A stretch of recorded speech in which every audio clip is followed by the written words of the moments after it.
오늘 주시는 하나님의 말씀은 예레미야 20장 7절에서 13절입니다. 다 같이 일어나셔서 한 절씩 교독하겠습니다. 여호와여, 주께서 나를 권유하심으로 내가 그 권유를 받았사오며 주께서 나보다 강하사 이기셨으므로 내가 조롱거리가 되니 사람마다 종일토록 나를 조롱하나이다. 내가 말할 때마다 외치며 파멸과 멸망을 선포함으로 여호와의 말씀으로 말미암아 내가 종일토록 치욕과 모욕거리가 됨이니이다.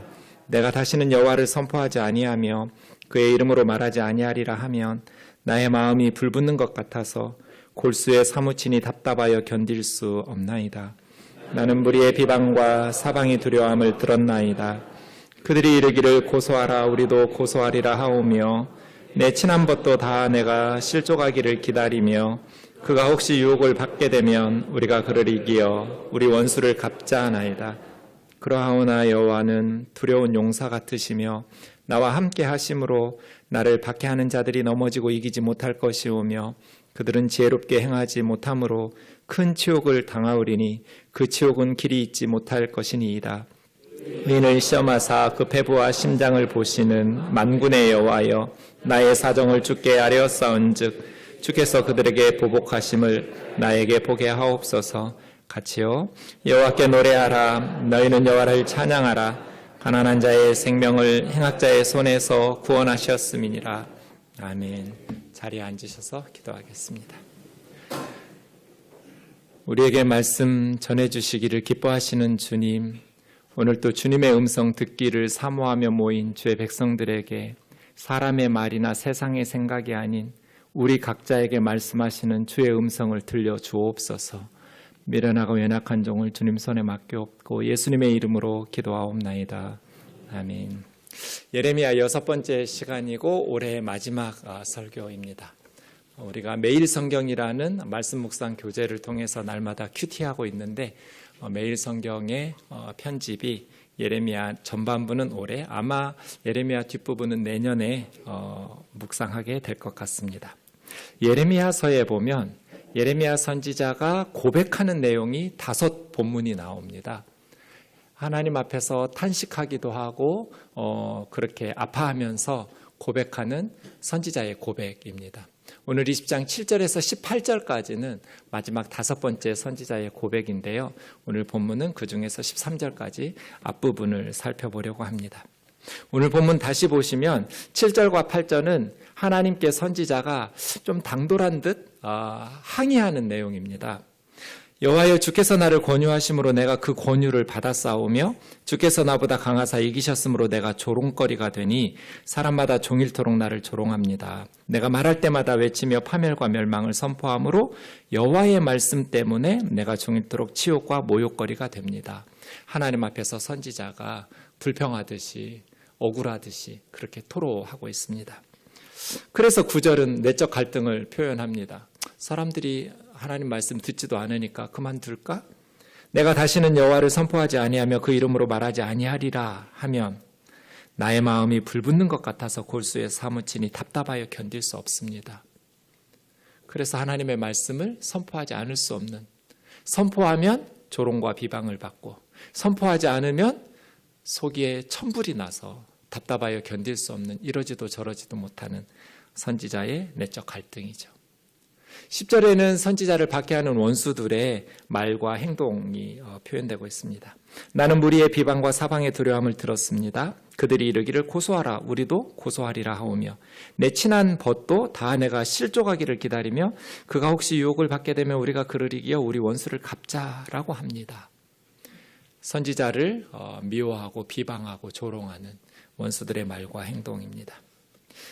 하지만 선지자가 하나님 앞에서 확신하는 게 2가지가 있습니다. 11절인데요.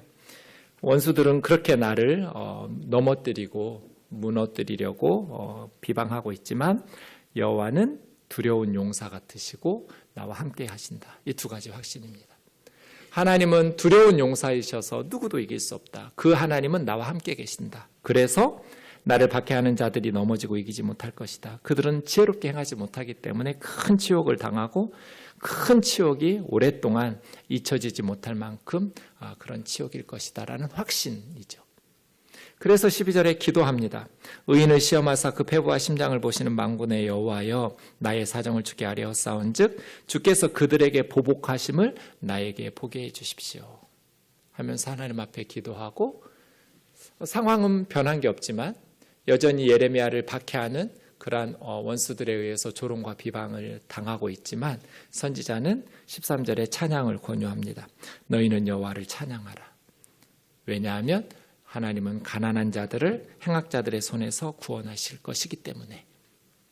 이것이 오늘 본문 예레미야 선지자가 하나님 앞에서 고백하고 탄식하면서 또 확신하고 기도하고 무리들에게 찬양을 권유하고 그렇습니다.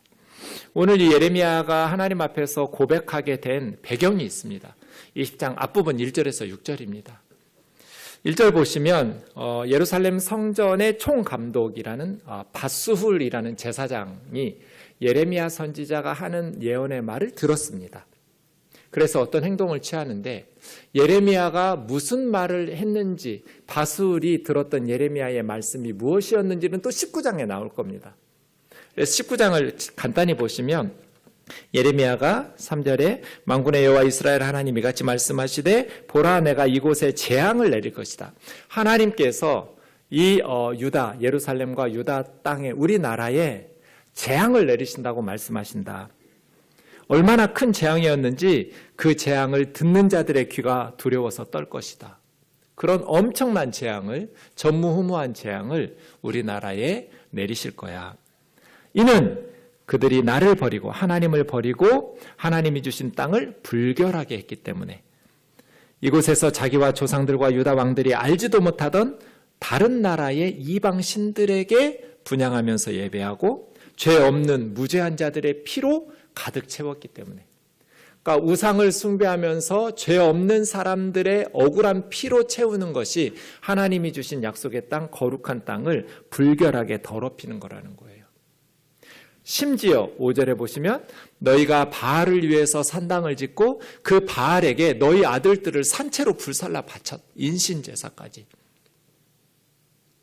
기성세대가 자기들의 행복과 성공을 위해서 다음 세대 자녀들을 우상에게 산채로 불살라 바치는, 이런 일은 하나님께서 명령하신 적도 없고 말씀하신 적도 없고 뜻하신 바도 없는, 하나님께서 상상할 수도 없었던 악행이 이스라엘 백성들 가운데 자행되고 있었기 때문에 하나님께서는 듣는 자들의 귀가 떨릴 만큼 큰 재앙으로 예루살렘과 유다의 성읍들을 심판하시겠다는 거예요. 만군의 여호와 이스라엘 하나님께서 이와 같이 말씀하시되 보라 내가 이 성읍에 대하여 선언한 모든 재앙을 이 성읍 예루살렘과 모든 촌락 유다의 도시들에게 내리리니 그들이 목을 곧게 하여 내 말을 듣지 아니함이라. 이 말을 예레미야가 전했어요. 그리고 성전에서 많은 사람들이 듣는데 하나님의 심판의 말씀을 선포했어요. 그리고 나서 20장 1절로 넘어갔을 때 바스훌이 예레미야 선지자의 말을 듣고 2절에 보면 예레미야를 때리고, 예루살렘 북쪽으로 가면 베냐민 지파가 사는 그 지역이 있어요.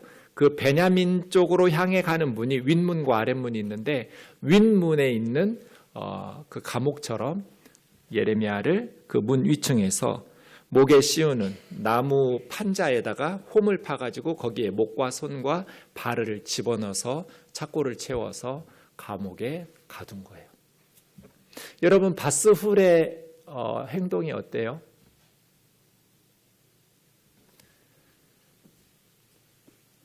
예레미야의 말이 잘못되었으면 바스훌은 예레미야가 왜 이런 박해를 받아야 되는지를 말해야 돼요.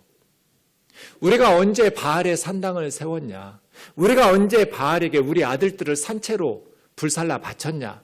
우리가 언제 무죄한 사람들의 피로 이 성읍을 가득 채웠냐? 하고 따져 묻고 논쟁을 해야죠. 너 왜 하나님 앞에 예배하는 사람들이 듣는 이 거룩한 성전에서 그런 악담의 저주를 하나님의 이름으로 쏟아내느냐? 라고 예레미야에게 문제 제기를 해야 돼요. 그런데 바스훌은 자기의 권력을 가지고 예레미야를 때리고 예레미야를 감옥에 가두었어요. 예레미야의 말이 잘못됐으면 왜 예레미야의 말이 거짓인지를 밝히면 되고, 예레미야 말이 옳으면 자기들이 죄를 뉘우치고 회개를 해야죠. 하나님의 말씀을 전하는 선지자를 때리고 감옥에 가두고 죽이겠다고 협박하면 문제가 해결되나요? 이게 권력의 오만이죠. 언제나 힘을 가진 사람들 중에는 바른 말하는 사람들의 입을 막으면 하나님의 심판이 없어질 줄로 착각해요. 모든 것이 잘 해결될 줄로 알아요. 하나님을 두려워하지 않기 때문이죠. 그 다음 날 3절에 보면 밧솔이 예레미야를 목에 씌우는 나무 고랑에서 풀어주면서, 그러니까 계속 가둬두지 않고 하루 저녁 감금해 놓고 협박한 거예요. 너 계속 그렇게 저주하고 예루살렘의 멸망을 하나님의 이름으로 선포하면 죽인다라고 협박하는 거죠.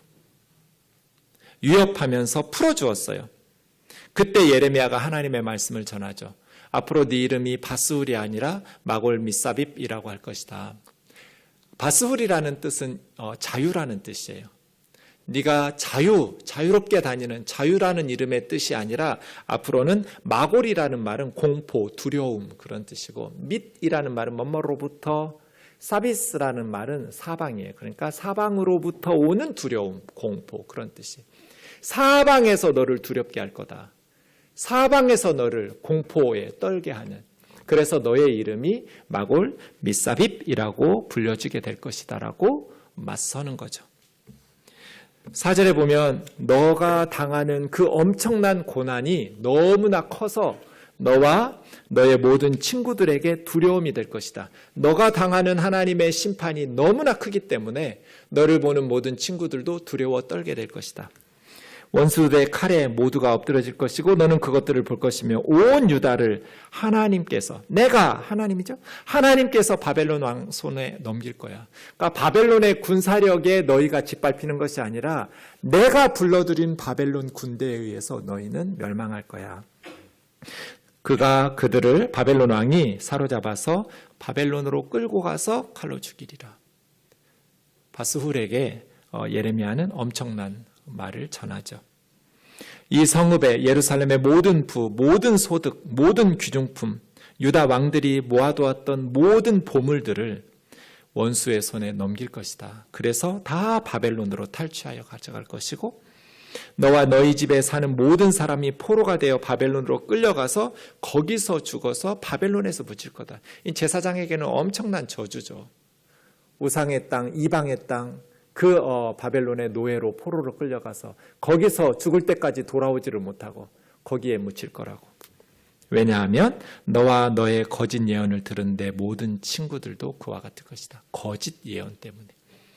네가 하나님의 말씀을 바르게 가르쳐서 백성들에게 하나님의 마음을 바르게 깨닫게 해서 회개하고 돌이켜서 생명의 말씀을 전하지 않고, 너희가 백성들 듣기 좋은 축복의 메시지를 전하면서 바른 믿음으로 백성들을 가르치지 않았기 때문에 너도 망하고 너의 거짓 예언을 들은 너의 친구들도 함께 멸망하게 될 것이다.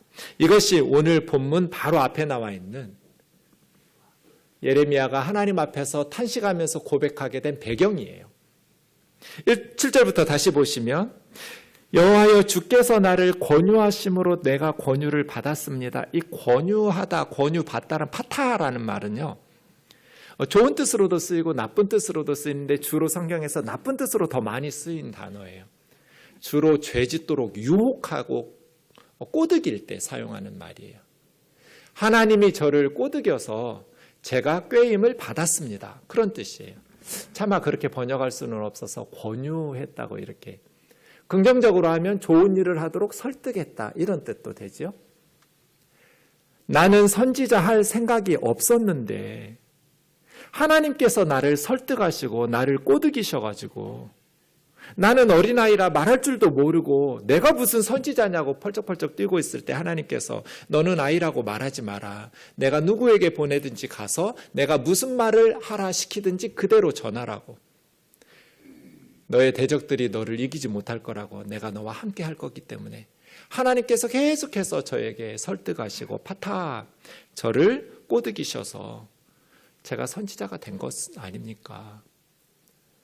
하나님하고 나오고 겨루어가지고 나는 하기 싫었는데, 나는 하고 싶지 않았는데, 나는 너무나 불안하고 두려웠는데 하나님께서 나를 이기셔가지고 나보다 강하시니까 나를 강하게 설득하시고 은혜 주셔가지고 하나님께서 나를 이기셔서 내가 하나님의 말씀을 전하는 선지자가 되어서 종일 사람마다, 이건 모든 사람, 모든 시간이거든요. 가는 곳마다 또 지속적으로 하루 종일 일시적으로 잠깐이 아니라 사역하는 내내 사람들이 나를 비난하고 조롱하고 나를 죽이려고 위협하고 협박하는 거예요. 내가 하나님한테 설득당해가지고 하나님의 종이 되어서 하나님 전하라는 말씀을 전하다가 모든 사람, 모든 시간, 공간적으로, 시간적으로 나는 편안히 살 수가 없게 되었습니다. 내가 말하고 외치고 선포한 것이 파멸과 멸망. 예레미야가 선포했던 게 두 가지거든요. 파멸이라는 말, 하마스라는 말, 지금 아랍의 중동 지역에 무력 그런 투쟁 단체 중에 하마스가 있죠. 이건 불의한 폭력이거든요. 이 파멸이라고 말한 하마스는 이스라엘 백성들이 지은 죄예요, 죄. 불의한 폭력으로 연약한 자들을 압박하는. 그 다음에 쇼드라고 말하는 멸망은 그에 따른 하나님의 벌이에요. 그러니까 죄와 벌. 예레미야의 메시지는 두 단어로 말할 수 있어요. 이스라엘 백성들이 저질렀던 하마스, 죄하고 그것은 폭행, 폭력, 불법적인 착취, 억압, 불의한 자들의 피를 흘리게 하는, 그리고 그에 따른 하나님의 쇼드, 하나님의 심판, 하나님의 형벌. 이 두 단어로 요약할 수 있어요. 예레미야는 좀 전에도 살펴보았지만 네 이름은 바술이 아니고 마골 미사빕이라고 할 거다고. 이 예루살렘과 유다 모든 성읍들이 모든 귀중품, 보물, 모든 소유들 다 바벨론으로 옮겨지게 될 것이고 거기서 칼에 죽을 거라고. 죄와 벌이죠. 이런 말씀들을 선포하니까 여호와의 말씀으로 말미암아 내가 종일토록 치욕과 모욕거리가 됩니다. 하나님이 전하라는 말씀이 예루살렘 사람들에게 은혜가 되고 희망을 주는 그러한 축복의 말씀이 아니었기 때문에 예레미야의 말씀을 들은 예레미야의 회중들은 예레미야를 조롱하고 비난하고 죽이고 싶을 만큼 매국노처럼 나라 망한다고? 하나님이 우리를 보호하시고 지켜주셔서 우상을 섬기는 바벨론에서 구원해 주시고 건져 주신다는 그게 하나님의 종이 할 말이지, 우상 숭배하는 자들에게 우리 예루살렘이 멸망하고 성전이 불타고 왕들이 다 끌려가서 죽으면 좋겠니? 하면서 비난하고 조롱하고 박해하는 거죠. 하나님 때문에, 하나님이 전하라고 하신 하나님의 말씀 때문에 저는 사람들에게 종일토록 비난과 조롱을 받습니다. 그래서 9절에 내적 갈등이 시작된 거죠. 어차피 하나님 말씀은 듣지도 않을 거니까 사람들이 받아들이고 회개하고 생명의 길을 가지도 않는데 그럼 나도 모른 척 망하든지 말든지 침묵하자. 그러면 더 이상 사람들에게 미움을 받지 않을 테니까 다시는 여호와를 선포하지 않고 하나님의 이름으로 말하지 말자라고 생각하면 내 마음속에 불덩이가 들어오는 것 같은 거예요. 이 불덩이는 뭐예요? 하나님 말씀이죠. 하나님의 말씀이 불덩어리가 돼서 외부에서 예레미야 마음에 들어오게 됐어요. 그래서 골수는 뼈예요. 뼛속에 불덩어리가 갇혀 있는 거예요. 그래서 답답하여 견딜 수가 없어요. 어차피 말씀을 받아들이지도 않으니까 그냥 말씀 전하지 말자. 조용히 살자. 침묵하면서 기도나 하자. 라고 생각하면 불덩어리가 마음속에 들어와서 뼛속에 이 불덩어리가 가둬둘 수가 없는 거예요. 그래서 이 말씀을 전하지 않을 수 없는, 이러지도 못하고 저러지도 못하는 상황에 선지자가 들어있다고 고백하고 있어요. 하나님의 말씀은 불덩어리 같은 성격이 있어요. 말씀을 전하면 사람들이 받아들이지 않아요. 네가 예수님을 믿지는 않지만 착하게 사니까 천국 갈지도 몰라. 이런 말을 좋아하지. 예수 믿지 않으면 지옥에 간다는 말을 누가 좋아해요?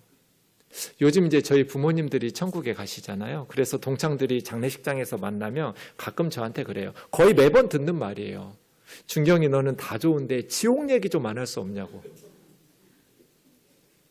애가 착하고 다 부드럽고 괜찮은 애인데 왜 이렇게 독하게 지옥 간다고 얘기하냐고. 착하게 살면 되지. 예수 안 믿으면 다 지옥 가냐고.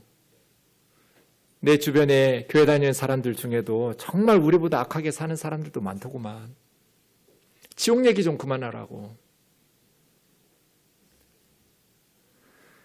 그럼 제가 뭐라고 그러겠어요? 지옥 얘기를 누가 좋아해요?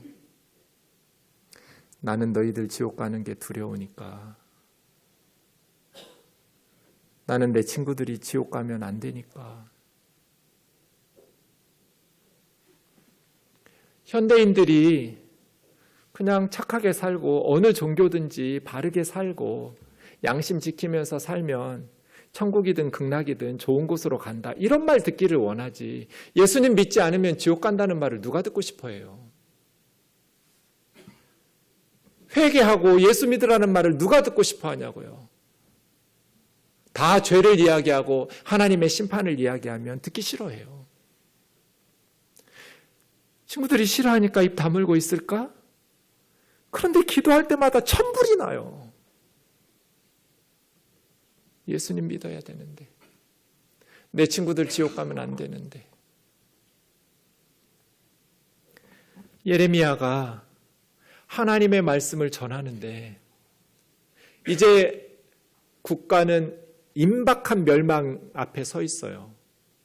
곧 북방의 군대가 쳐들어와서 예루살렘을 함락할 건데 이스라엘 백성들은 거짓 선지자들의 메시지에 현혹돼가지고 세뇌돼가지고 거짓 평안에 거짓 안전의식에 빠져 산단 말이에요. 우리가 예배드리고 있는데 망하겠어? 예루살렘 성전에서 하나님 앞에 예배하고 기도하는데 지켜주시겠지. 하나님의 말씀은 불덩어리가 돼요. 누가복음 24장 32절 같이 읽겠습니다. 시작. 그들이 서로 말하되 길에서 우리에게 말씀하시고 우리에게 성경을 풀어주실 때 우리 속에서 마음이 뜨겁지 아니하더냐? 이 사람들 누구예요? 네, 엠마오로 가는 두 제자들.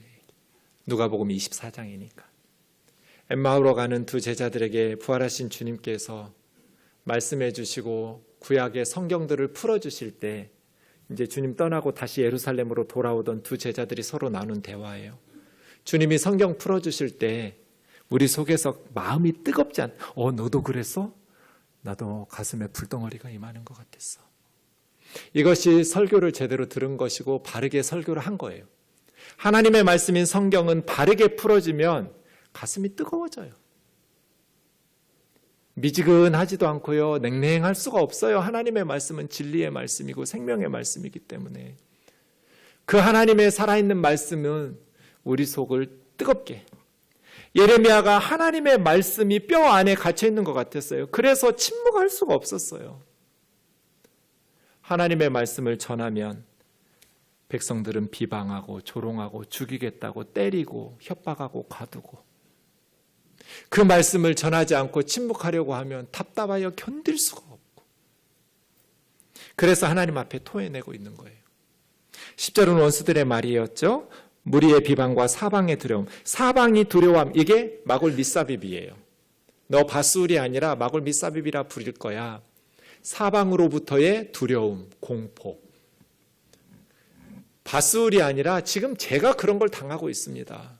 사방에서 저를 위협하고 협박하고 사방의 두려움이 저에게 들립니다. 나의 원수들이 나에게 고소하라 우리도 고소하리라 하오며 친한 벗들도 친구들도 다 내가 죄짓고 실족하기를 올무를 던져놓고 이렇게 노려보면서 그가 유혹을 받으면 그렇게 죄짓고 나면 우리가 그를 무너뜨리고 이기면서 원수를 갚자. 친한 친구들도 동역자들도 그렇게 말합니다. 왜냐하면 그 사람들은 자기들이 옳다고 확신하니까요. 자기들이 하나님의 편이라고 확신하니까요. 예레미야 너 고소해라. 우리도 고발할 거야. 예레미야가 하나님을 배반하고 있고 예레미야가 지금 거짓 선지자라고 확신하고 있는 거잖아요. 다 하나님 섬긴다고 말해요. 다 하나님의 종이라고 말해요. 그런데 정반대의 말을 이야기해요. 그러나 11절의 확신은 하나님은 용사이시고 하나님은 나와 함께 하시고 나는 내가 하고 싶은 말을 전하는 것이 아니라 하나님께서 전하라 하신 말씀을 전하기 때문에 그들이 지혜롭게 행하지 못하여 큰 치욕을 당할 것이고 그들이 엎드러질 것이고 거짓 선지자들이 언젠가 길이 잊혀지지 않을 치욕을 당할 때 하나님께서 내가 참 선지자였음을 드러내실 거라는 확신이 있는 거죠. 그래서 이 12절에 기도하는 거예요. 나의 사정을 주께 아뢰었사온즉 심장과 폐부를 감찰하시는 만군의 여호와여 그들에게 보복하시는 것을 내 눈이 보게 하옵소서. 하나님은 우리 겉모습에 속지 않으세요. 심장과 폐부를 보시기 때문에 사람들은 겉모습에 속기도 하고 거짓 선지자를 참 하나님의 종이라고 착각하기도 하는데 하나님은 속으실 리가 없어요. 폐부와 심장을 다 살펴보시기 때문에 누가 참 하나님의 백성인지 누가 참 말씀의 일꾼인지를 알고 계시는 거죠. 상황은 변한 것 없지만 이 하나님에 대한 기도를 하고 나니 12절에 확신이 생기고 이제 백성들에게 여호와를 찬양하라고 권유하는 거죠. 왜? 우리 하나님은 가난한 자의 생명을 악행자들의 손에서 구원해 주시는 분이시기 때문에. 하나님은 연약한 자들, 그러나 의로운 길을 걷는 참 하나님의 백성들, 참 믿음을 지키려는 하나님의 백성들을 악을 행하는 자들의 손에서 구원해내실 것이다. 찬양하자 하면서 하나님에 대한 고백이 끝나는 거죠. 여러분, 이 마지막 문장, 우리 하나님은 가난한 자의 생명을 행악자의 손에서 구원하신다라는 확신이 성도들에게 필요해요. 왜 일제강점기에 믿음으로 잘 견디던 선배들이 마지막 순간에 신사참배에 무릎을 꿇고 우상숭배했을까요? 왜 친일파가 되어가지고 나라를 팔아먹는 매국노가 되었을까요? 이 마지막 절에 대한 확신이 없었기 때문이죠. 그렇게 빨리 해방될 줄을 몰랐어요. 그렇게 빨리 해방될 줄 알았으면 신사참배하면서 우상숭배 했겠어요? 매국노가 되어가면서 나라 팔아먹었겠냐고요. 서대문의 독립문을 세울 때 가장 돈을 많이 낸 사람이 이완용이에요. 독립문이라는 그 글씨도 이완용이 썼다는 말이 정설이에요. 독립을 위해서 애썼던 사람이에요. 그런데 왜 매국노가 되었을까요? 저 마지막 줄에 대한 확신이 없었기 때문이죠. 우리 하나님께서는 가난한 자의 생명을 행악자의 손에서 구원하시는 의로우신 분이라는 확신이 부족했기 때문이에요. 사랑하는 자매 형제 여러분, 저와 여러분의 삶 속에 우리 하나님은 가난한 자들의 생명을 악을 행하는 자들의 손에서 반드시 구원하시고 정의를 이 땅에 세우시는 분이라는 믿음으로 타협 없이 바른 믿음의 길을 걸어갈 수 있기를 주의 이름으로 축원합니다. 오늘 본문 말씀 읽으시고 묵상할 때 여러분은 누가 생각이 나셨나요? 예레미야의 고백을 들으면서 저는 여러 명의 믿음의 선배들을 생각했는데 제일 먼저 생각한 사람은 지금 북한에 억류되어 있는 우리 선교사들입니다. 악하고 부도덕한 김정은 정권 치하에서 8년 그리고 10년째 생사도 알지 못한 채 지금 어느 감옥에서 기도하고 있는 우리 선교사들. 여러분, 우리 시대에 얼마나 가슴에 뜨거운 불덩어리의 말씀이 임했으면 북한을 자기 발로 들어갈까요? 북한에 죽어가는 영혼들에 대한 안타까움이 얼마나 컸으면 교회가 있고 가족들이 있는데 복음 들고 북한에 들어가냔 말이에요. 그곳에 들어가서 눈물로 기도하면서 북한의 동포들을 위해서 예수 그리스도의 복음을 전하다가 그렇게 지금 생사를 알지 못하고 투옥된 그 선교사님들이 북한의 감옥에서 이 예레미야 20장을 읽을 때 자기들 얘기 같지 않았을까? 하나님이 나를 꼬드기셔서 내가 하나님의 종이 되었고 하나님의 말씀이 내 뼛속에 들어와서 불덩어리 같아서 죽어가는 불쌍한 북한의 동포들이 너무나 불쌍해서 내 발로 걸어서 이곳에서 복음을 전하고 이 동포들에게 예수님의 십자가의 사랑을 전했는데 이제 하나님께서 저를 지켜주시지 않아서 이 감옥에서 우리 가족들이 나를 기다릴 텐데 우리 교우들이 나를 기다릴 텐데 눈물로 기도하고 있을 텐데 종일 비방과 사방의 두려움 속에서 갇혀있는 그리고 이 땅에 왔던 많은 선교사님들도 생각했어요. 찬송가 387장 보면 가사가 너무 슬퍼요. 멀리 멀리 갔더니 처량하고 고나며 슬프고도 외로워 정처 없이 다니니 예수 예수 내 주여 마음 아파 울 때 눈물 씻어주시고 나를 위로하소서. 다니다 가실 때 쓸쓸한 곳 만나도 홀로 있게 마시고 주여 보호하소서. 예수 예수 내 주여 지금 내게 오셔서 떠나가지 마시고 길이 함께 하소서. 도대체 어떤 상황이면 이런 찬송을 불러서 만들어 불렀을까요? 이 387장은 배유량 선교사님의 부인, 배유량 부인이라고 여러분 찬송가에 작사자가 쓰여 있을 거예요. 애니 베어드 선교사님이에요. 이분은 1864년 미국 인디애나주에서 태어났는데 3남 5녀 중 막내딸이에요. 엄청 부잣집이었대요. 미국의 부유한 부잣집의 막내딸로 얼마나 예쁘게 귀염받고 살았겠어요. 그런데 이 베어드 선교사님이 은혜를 받아요. 은혜를 받으면서 학교에서 2살 위에 윌리엄 베어드 선교사님을 만나게 돼요. 대학에서.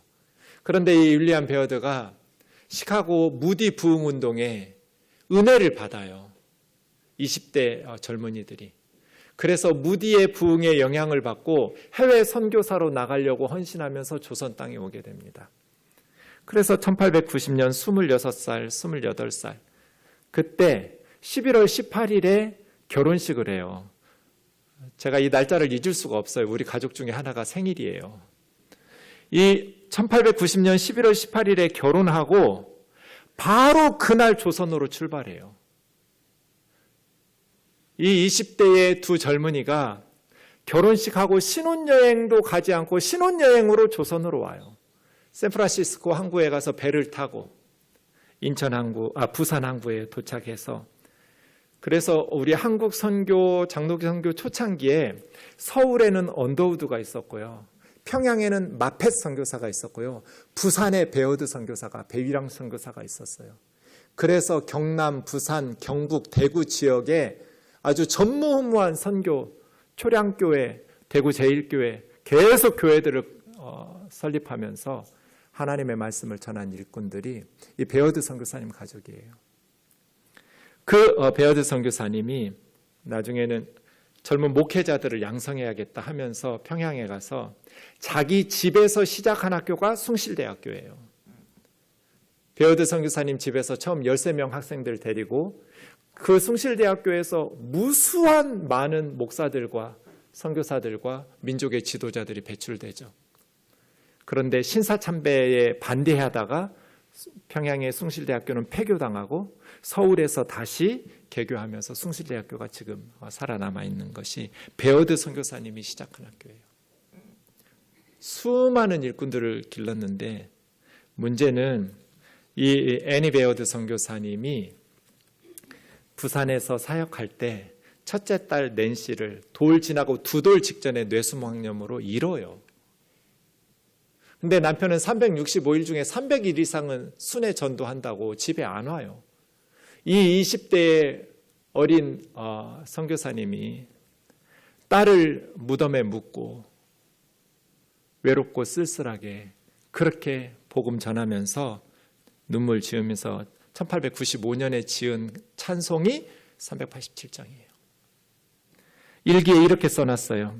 사랑하는 첫 딸을 집에서 내려다 보이는 선교사들의 묘지에 묻었습니다.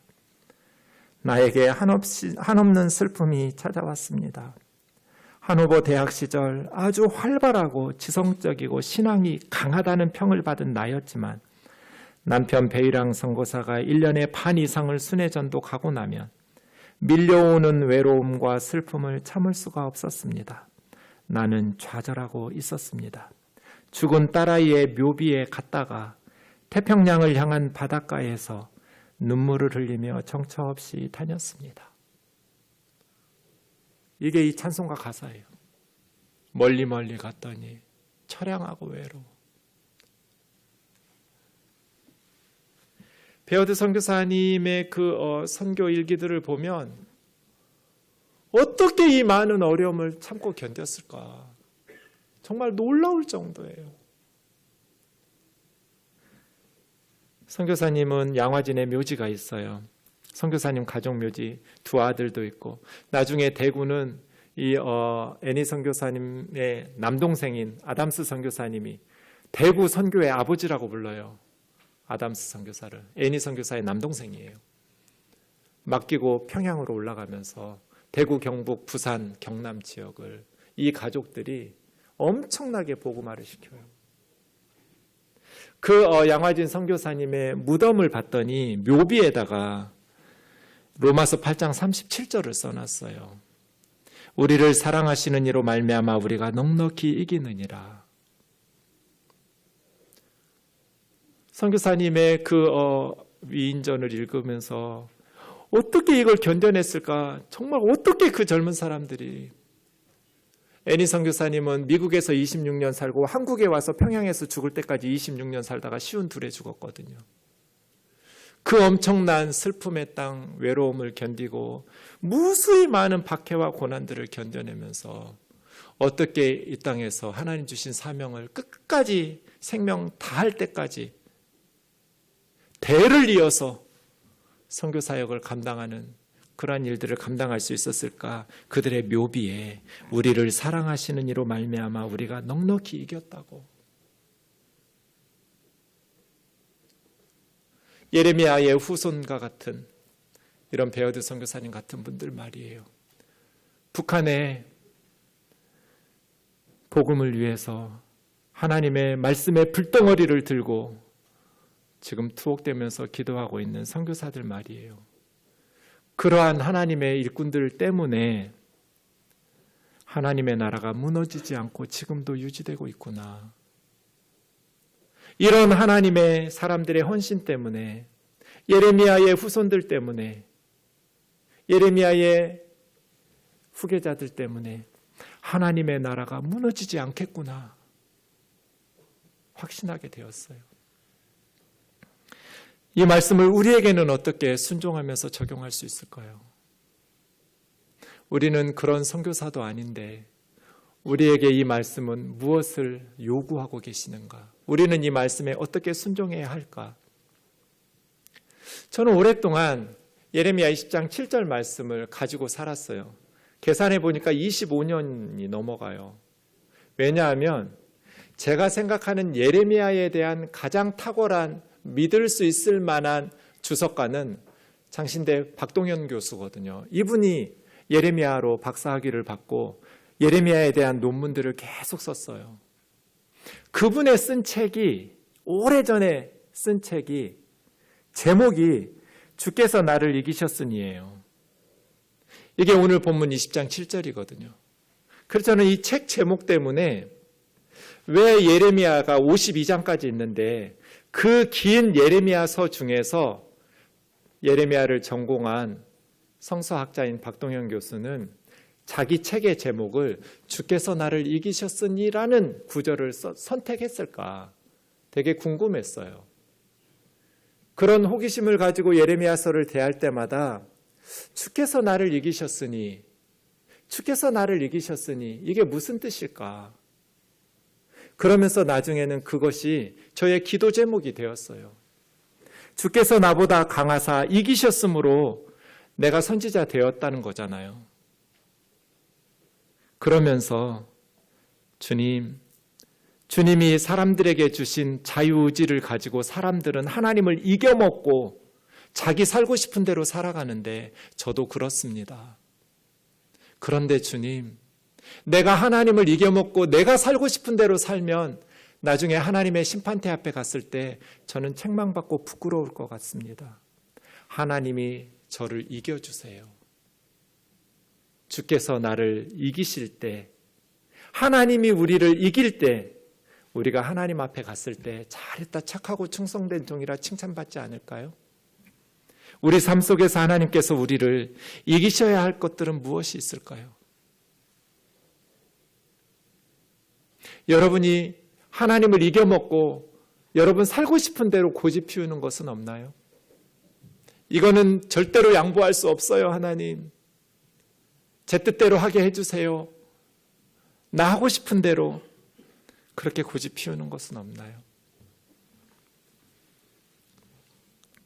우리 지난 여름 수련회 때 저는 이 말씀이 제일 은혜로웠어요.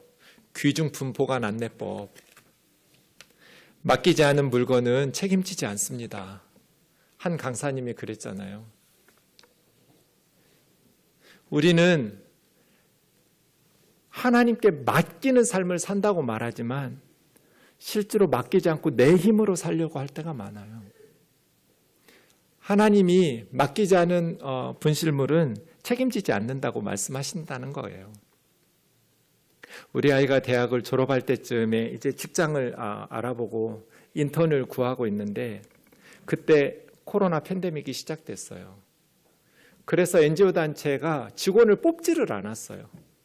학생들은 동일하게 졸업생들은 발생하는데 그 분야에 직원들을 뽑지를 않는 거예요. 새가 날아가다가 우리 머리 위에 똥을 싸면 우리 죄예요? 아니에요? 우리 잘못 아니에요. 새가 날아가다가 똥 싼 게 내 머리에 떨어질 수도 있잖아요. 그런데 계속 새가 내 머리에 둥지를 틀고 계속 똥 싸도록 방치하는 건 우리 죄예요? 아니에요? 그건 우리 죄예요. 사탄이 우리에게 악한 생각을 떨어뜨릴 수가 있어요. 새가 머리에 똥 싸면 어떻게 하면 돼요?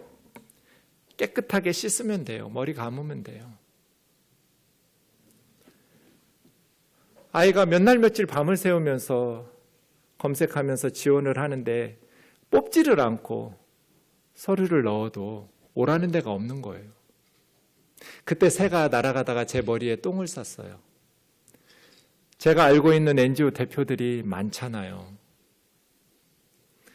전화 한번 할까? 우리 아이 좀 그냥 인터뷰 해보라고. 마음에 들면 채용하시고 아니면 말고. 그런 생각이 들었어요. 하면 돼요? 안 돼요? 안 돼요. 왜 안 돼요? 나에게 가장 소중한 우리 아들 귀중품을 하나님께 맡기는 게 아니니까요. 그건 하나님을 신뢰하는 게 아니니까요. 나 같은 아버지가 없는 아들들이나 딸들에게는 부당한 거니까요. 내가 하나님을 믿는다면, 우리 아이를 하나님께 맡긴다면 그런 부당한 방법을 사용하면 안 되죠. 전 현직 법무부 장관들이 딸들 때문에 곤욕을 치루어요. 왜요? 하나님에 대한 신뢰가 없기 때문에. 하나님께 맡기지 못하기 때문에. 중고등학생들이 어떻게 대학원생들도 못 쓰는 그런 논문의 저자가 될 수가 있어요? 그건 불가능해요.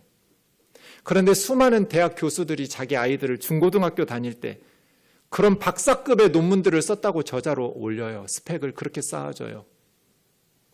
한동훈 장관 딸도 그랬다는 거잖아요. 조국 장관의 딸도 그게 문제였잖아요. 왜요? 하나님을 신뢰하지 않으니까. 내가 해줄 수 있으니까. 그리스도인들이 그런 하나님께서 이기셔야 될 때 내가 하나님을 이겨먹고 하나님을 신뢰하지 못하고 우리 아이를 하나님께 맡기지 못하면 하나님께서 어떻게 우리 아이들을 책임져요? 하나님이 이기셔야 될 때 하나님이 이기셔야 되도록 주께서 나를 이기셨으니 저는 25년 동안 박동현 교수 덕분에 이 책의 제목 덕분에 끊임없이 유혹을 받는 순간마다 하나님이 이겨야 된다고, 하나님이 나를 이기셔야 내가 믿음으로 살아갈 수 있다고, 그 유혹의 순간마다 얼마나 열심히 기도했는지 몰라요. 하나님이 이기셔야 된다고. 그래야 내가 하나님 앞에서 하나님의 자녀답게 믿음으로 살아갈 수 있다고. 아내에게서 들은 얘기인데 어느 목사님 설교를 듣고 저에게 해준 말이에요. 어느 목사님이 늦게 신학을 했어요. 회사 다닐 때는 여유 있게 살았어요, 그 집이. 근데 갑자기 늦게 아빠가 신학생이 되니까 가정이 갑자기 경제적으로 어려워졌죠. 그리고 나서 부목사가 되어서 서울에서 큰 교회 부목사 하고 있는데, 큰 교회 부목사지만 여전히 부교역자니까 경제적으로 여유가 없었어요. 막내 아들이 있었는데 그 아들에게 옷을 사주기로 엄마하고 약속을 했어요. 옷가게를 지나갈 때마다 저기 걸려있는 저 옷을 너한테 사줄 거야. 엄마가 너한테 저 옷을 사줄 텐데 지금 우리 집에 돈이 없어. 그래서 아빠 월급을 몇 달 모아야 돼. 몇 달 모은 후에 너에게 저 옷 사줄게 하면서 약속을 했대요. 드디어 그날이 왔어요. 아빠의 월급이 모아져서 막내 아들하고 엄마하고 신나게 옷 사러 내려갔어요. 잠시 후에 아들이 울면서 빈손으로 돌아왔어요. 무슨 일이 있었던 걸까요? 옷을 사겠다고 신나서 좋아라 집에 나갔는데 애가 울면서 왔어요. 옷가게 가다가 오랜만에 몇 년 만에 아빠 신대원 동창 사모님을 만났어요.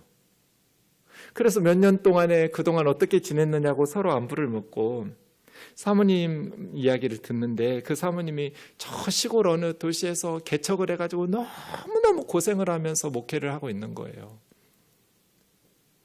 그래서 이 서울의 사모님이 막내 아들 옷 사주기로 했던 돈을 그 사모님한테 준 거예요.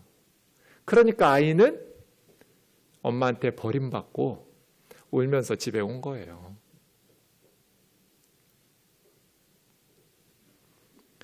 우리가 살아가는 순간에 하나님이 이기시는 순간들이 많았으면 좋겠어요.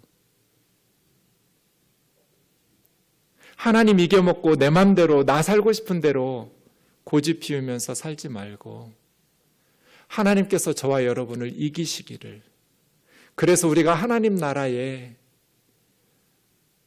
기여하는 것들이 점점 많아지기를, 그러면 하나님께서 우리 아이들을 책임져 주시고 우리의 미래를 책임져 주시지 않을까요?